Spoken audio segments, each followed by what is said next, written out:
Welcome to an insanely intense full body workout. We maxed out 3 times and made all kinds of gains, so enjoy. We're starting off with a bench press with doubled lights and 60 pounds of chains. In total, this is well over 200 pounds at the top, which will be further confirmed by the 1 rep max. So I haven't done this variation in a long time, but I can say it's the hardest one that I got right now in terms of accommodating resistance. And I use bands and chains because they do in fact work for raw lifters. I've been preaching about the benefits for years, and it's all about straining. That's what the max effort method is. You rotate movements to prevent overuse, you correct your weaknesses, and you get strong as hell. Wrap up 10 more pounds and throw on the slingshot. Then it's time for the secondary press and all the accessories. So let's finish this. So this is my all-time best PR, 215. That's 30 pounds heavier than before. And as you can see, the lockout is extremely difficult. Fuck yeah, man. Never did this before, so leave it at that. I'm gonna go on the slingshot. Isn't this song fucking badass, man? I've been listening to it for like a year. It's like my PR song. If I do 1 rep maxes, always get it.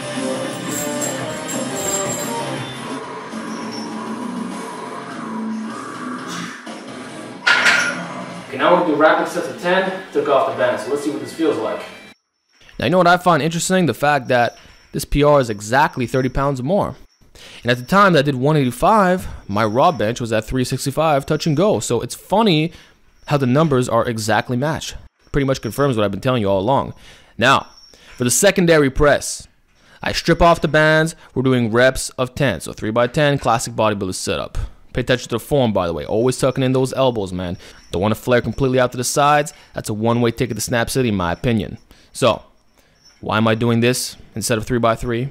Or ramping triples or ramping 5s or whatever? Well, because the max effort method already accomplishes what I'm trying to get here. And I noticed that as I got more advanced, particularly getting in the high 300s, recovery became more of an issue than ever before. So I'm trying to find ways around it because these workouts are kind of beating me down, if you will. So the submaximal work is perfect, and the accommodating resistance also helps overload a little bit too. Yo, I'm pretty fried right now, so we're gonna start with 95 and take it from there. So I'm getting some quality volume in without beating down my body, so getting more out of less weight. It's the whole stimulus to fatigue concept. And then obviously I'm trying to correct my weaknesses and all that through the variations. So that went well. Now I'm doing the overhead press as a third exercise. So doing 3 presses instead of 2, but you up the volume a little bit. Simple as that. By this point, you're pretty much fatigued. You can't really go that heavy. So I'm not going to be doing 200 pounds for a triple. Instead, I'm in an intermediate zone. So the last set, 120 pounds. It's pretty challenging by this point of the workout. And again, we're being efficient with our time. It's not a volume day, so the rest intervals aren't like super low. It's actually a long workout, if I'm being honest with you. But it's all good. I want to get my reps in. Quality, 6 to 10, at least being able to complete it. And not going to extreme failure. Although you'll sometimes see that on my last set or just my final rep, I do grind it out a little bit, but I don't try to do that for every single set, nor on my last 3, if you will. Like, it's usually a mini rest pause, then I continue on. So that was it for the overhead press. It went pretty well. I'm going to try upping the weight a little bit next time or do some inclines. And that's another thing too. I'm not just doing OHP. I'm going to be doing a lot of variations. This is just one workout. Again, concurrent periodization. I do have my volume day intensity, but the exercise are not the same for both days. So do keep that in mind. There's a lot more things I need to show you. This is just one workout. Now we're doing extensions, very specific for raising the raw bench, and it corrects my weakness, which is weaker tries. I know that from a size perspective, they're lagging. I got 16-inch arms. It's not appropriate for my current benching strength. I also have lockout issues, and I just see it that tries are holding back all of my presses. OHP, bench, dips, everything. I just need more tries, and extensions are the best way to address that. Okay, so before we start the back of the legs, we're going to take a quick little break. So as you heard right there, I took a little break. It was actually an hour, man. Got some food in me. I was feeling exhausted. Plus, I had a little errand to do, but that's been taken care of. Went back in the gym, and bro, look how fucking dark it got. Like over here in Canada, it seems like nighttime is happening early. And I think a few days ago, it was the earliest, well, actually the shortest day of the year, quote unquote. So that's interesting. Anyway, working up to 1 rep max on the Zercher lunge, reverse style, of course. I feel it's less pressure on the knees, and I just prefer this style, man. And I learned about this through experience, but actually years later, I found out that Athlete X made a video talking about this. So yeah, the last time you saw me do this was in the summer. I was doing 225 for rep work, which is pretty much one of the main strategies that I've been using to maintain these leg gains and actually improve my pulls to a certain extent. I did a 700-pound high handle trap bar deadlift. Well, lunges are to credit. Can't say it was the Zercher lunges specifically. It was a combination of all the unilateral movements. And now in this workout, I decided to max out since it's an intensity day. So we're working up. Here's 275. I throw on the belt. This is really, really tough on your core, gonna be honest with you. And there you go, 1 rep each leg. Then the final set, I'm just gonna do 1 leg and that's it. Okay, pretty good. My foot did slip a little bit, but wrap up a little bit. Fuck it, bro. Let's end 2019 with a bang. 300-pound club on lunges. If you think it's easy, try it out.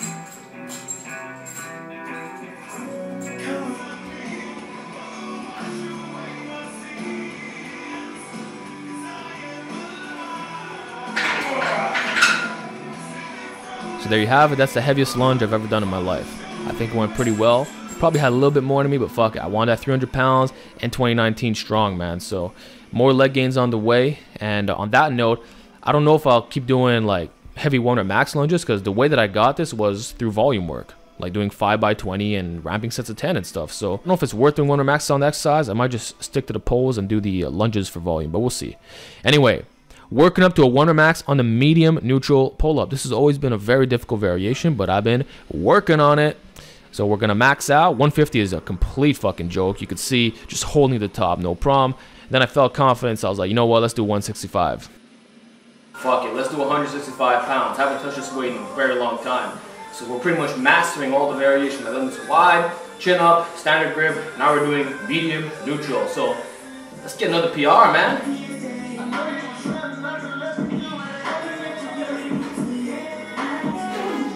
Fuck yeah, man. Okay. So we've done like most of positions with the same weight. 165 and 165, medium neutral, accomplished. Now it's time for bigger and better goals. Need I say more, man? Concurrent periodization is the real deal. You have to try it out.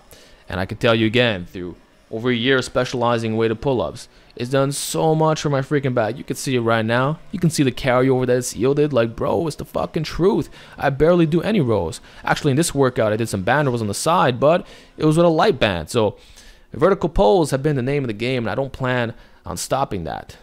Though I'm not sure if I'll do 1 rep max every workout for this. I'm primarily maxing on the bench and stuff like that, and the lower body. But yeah, here's some rep work on the side. Just 3 sets of 6 to 8. I think I get 8, 6, 6. And it was tough, man. Once you're done maxing out, it's like you're completely drained for the other exercises, which is fine. Getting more out of less weight in a sense, and it's still a good zone. Like, bro, 6 to 8 reps will get you very strong. There's nothing to worry about. It's perfect for intensity workouts.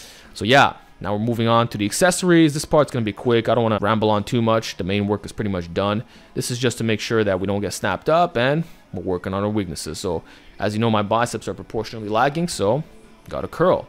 Though I'm surprised that the 75 didn't really feel that heavy. I did grab the bar a little bit unevenly though. My form's not perfect, but it's okay. So 3 sets of 8 to 12. I think I got 12 on this set, and that's all there is to it. Then you superset it with the 1-arm band face pull. Gonna make a video on this soon. I think I might actually prefer it to the 2-arm version. Like, I feel the contraction much more, and it's a smoother movement pattern. And of course, I prefer it over the cable version as well. So stay tuned for that video. I'll talk all about it. Now here's a really, really good exercise. I learned about it from Nick Best. I think he did a collab with Ryback, right? And this is the variation that he showed. Now it's my first time doing this one. As you know, I've been doing lightweight good mornings with 95 pounds, and actually recently going up to 135. So nothing heavy, just treating for higher reps and volume. And I want to try out the band version, see how that compared. And honestly, got a great pump. It felt fantastic. And truthfully, I was more energetic after doing these, so I would highly recommend it. I tell you, that gives you a crazy glute, hamstring, and lower back pump. Don't underestimate the active mornings. They're really good, especially if you're feeling beat up at the end of a workout. I did some leg curls as well. Again, I'll make more videos talking about this, but can't have weak hamstrings, man. And for me, they were lagging for a long time. Then, of course, we finished the workout with front pulls. I need an ab exercise, and although this is a lot of stuff, it's kind of a full body movement in some ways, I chose it. I didn't want to do leg raises. I didn't want to do any weighted ab movements, so fuck it. Let's do some front pulls. You're in a fatigue state. They're harder than usual, right? So getting some reps of 10 is perfect. Don't have to do more than that. So that was the workout. It was amazing. Hope you enjoyed it. That was one of the toughest full body workouts I've done in a very long time. Can't tell you how drained I feel right now. We maxed out, did lots of volume, and left no weak links behind. So more training videos on the way, and let's make 2020 a year of even crazier gains. So I'll see you around.